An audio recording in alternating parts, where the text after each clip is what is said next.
You can have fresh arugula all year round, but only if you sow the right variety and do few things that will keep your plants growing and producing fresh and delicious leaves. Did you know that there are two different plants, annual arugula and perennial arugula, also known as wild rocket? The annual arugula is a one-season plant. It dies after flowering.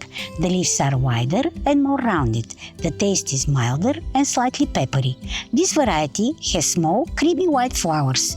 If you like a quick crop that's ready to harvest in 3 to 6 weeks, that's your thing.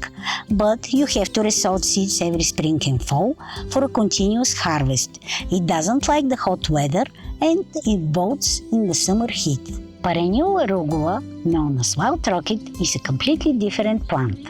I have a whole row here planted in my garden. The leaves of wild arugula are very similar to the dandelion greens, darker than the annual arugula and deeply lobed. Perennial arugula grows much slower than the annual type, and the most distinctive difference between both plants is the shape of the leaves and the color of the flowers, white for the annual arugula and bright yellow for the perennial plant. Perennial arugula can grow for several years, and because it's more heat and cold tolerant, it can survive harsh climate conditions. This also means you can harvest fresh arugula leaves all year round. The trick to keep your arugula growing is to keep cutting the leaves and to not allow it to flower. Before flowering, the stems become thicker with thinner leaves. You should remove them so the arugula does not flower. I sowed the seeds of my plants last September. Since then, I have had fresh leaves. In late autumn, I cut down the plants and cover them to not freeze. In spring, the fresh leaves start appearing, and I have fresh salad.